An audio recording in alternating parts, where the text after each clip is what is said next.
Hello guys, welcome to my channel.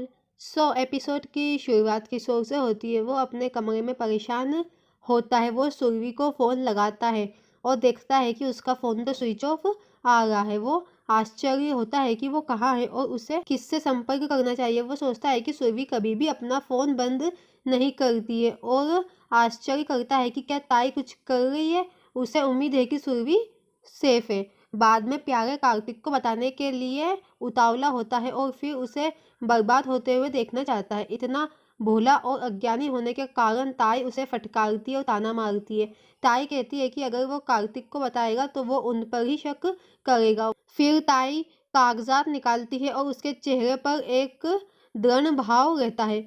Drawing room में ताई को कानूनी कागजात मिलते हैं और कसम खाती है कि अगले 24 घंटों में वो कार्तिक को श्रीकांत का 50% खुद को दे देगी। वो कहती है कि वो इस खेल को इतना बदल देगी कि वो जो कुछ भी कहेगी कार्तिक वही करेगा और केवल वो ही रहेगा। और वो अपने दिमाग को सुरभि के खिलाफ इतना जहर देगी कि वो उसे कभी याद नहीं रखेगा और बदले में उसे चिंता देगा। और फिर वो उसकी माँ के प्यार और सुरभि के नफरत के खिलाफ में आके वो उसे उसका 50% हिस्सा दे देगा। वो जाने वाली होती है जब वो उससे पूछता है कि वो क्या कर रही है। वो उसका पसंदीदा खाना बनाने का फैसला करती है, लेकिन लगता है कि वो किचन का काम भूल गई है। वो हेमा और बिंदु से मदद मांगती है लेकिन वो कहती है कि हमें खाना बनाना नहीं आता।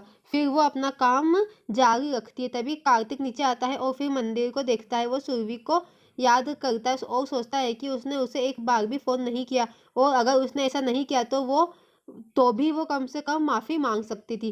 ताई आती है और उसे आकर बैठने और भोजन करने के लिए कहती है। वो कहता है कि उसे भूख नहीं है। वो जोर देकर कहती है कि उसने खुद ये सब बनाया है। उसने मना कर दिया। वो कहती है कि वो भी तभी खाना खाएगी जब वो खाएगा। फिर वो खाने लगता है। इतने में श्रीकांत आकर उससे पूछता है। वो उसे देखकर दंग रह जाता है। ताई आश्चर्य करती है कि अगर वो कुछ भी कहेगा तो क्या होगा। श्रीकांत कहता है कि वो रात का खाना खत्म करने का वेट कर सकता है। कार्तिक श्रीकांत से कहता है कि ताई चीज़ों को सही करने के लिए सब कुछ कर रही है, इसलिए उसे देखना चाहिए कि वो क्या कहता है। श्रीकांत भ्रमित होता है और पूछता है कि उसका मतलब क्या है। वो कहता है कि इसका मतलब है कि सुरभि ने उन्हें कुछ नहीं बताया इस बार भी कि उसने क्या किया, और कहता है कि उसे सुरभि से और कुछ भी उम्मीद नहीं थी। श्रीकांत चौंक जाता है। फिर वो बताता है कि सुरभि ने क्या किया और श्रीकांत कहता है कि सुरभि घर नहीं आई है और इससे इनकार करता है कि सुरभि ऐसा कुछ भी नहीं कर सकती। कार्तिक फिर टेंशन में आ जाता है जबकि ताई और बाकी सब हैरान हो जाते हैं। ताई कहती है कि हो सकता है कि सुरभि पहले की तरह कोई दूसरा गेम खेल रही हो। श्रीकांत कहता है कि ये सुरभि के लिए संभव नहीं है और कहता है कि वो एक ऐसे व्यक्ति को जानता है जो इस नाटक को कर सकता है और वो कहता है कि वो व्यक्ति ताई है। ताई और सब चौंक जाते हैं जबकि कार्तिक हैरान रहता है। श्रीकांत कहता है कि उन्होंने इसमें सुरभि को फंसाया है। कार्तिक उसे ये कहते हुए चुप कर देता है कि उसे ताई के खिलाफ एक और शब्द नहीं सुनेगा, नहीं तो वो उससे उसके सारे रिश्ते भूल जाएगा और ये अच्छा है कि वो ये सब ना बोले। श्रीकांत कहता है कि वो यहाँ से चला जाएगा लेकिन सीधे पुलिस के पास। वो सभी नाराज है जबकि श्रीकांत कहता है कि कार्तिक ताई के लिए अपने प्यार में अंधा हो गया है और सच्चाई नहीं देख सकता। ताई ने उसे फटकार लगाई और कहती है कि उसकी बेटी ने जो कुछ भी किया उसके बाद वो पुलिस में जाके हमारी बदनामी करना चाहता है।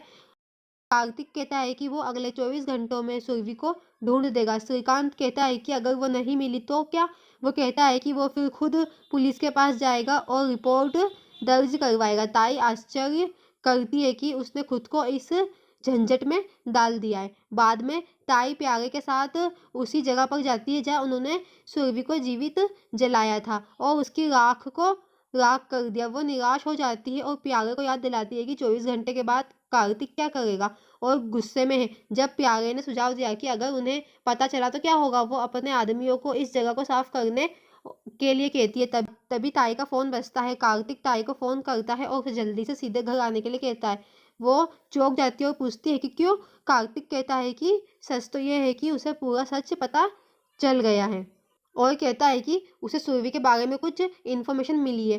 ताई घर भागती है। कार्तिक उसे बताता है कि एक ऑटो वाले ने सुरभि को किडनैप होते देखा है। वो उन्हें उस जगह पर ले जाता है जहाँ पर ताई ने सुरभि को जलाया था। ताई कार्तिक को वहाँ से निकालने की कोशिश करती है और कहती है कि ड्राइवर कहानी बना रहा है। सुरभि जली हुई जगह पर कैसे आ सकती है। तभी उन्हें सुरभि का मंगलसूत्र मिलता है। कार्तिक कहता है कि उसे ये सुरभि का ही मंगलसूत्र है, लेकिन ताई कहती है कि सुरभि का नहीं है। फिर कार्तिक कहता है कि वो उसके मंगलसूत्र को पहचानता है और वो फिर पुलिस को फ़ोन करने की कहता है।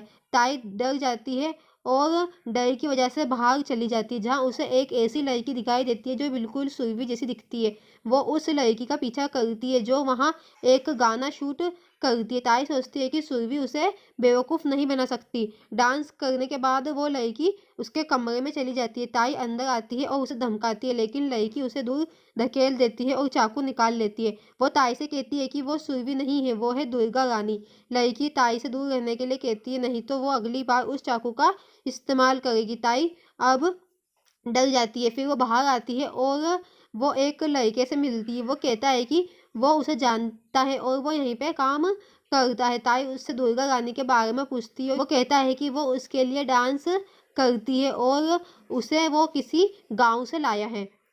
पुलिस ने कार्तिक को बताया कि उन्हें एक शव मिला है और उन्होंने उसे पोस्टमार्टम के लिए भेज दिया है। डीएनए की रिपोर्ट आते ही वो उसे इन्फॉर्म करेंगे।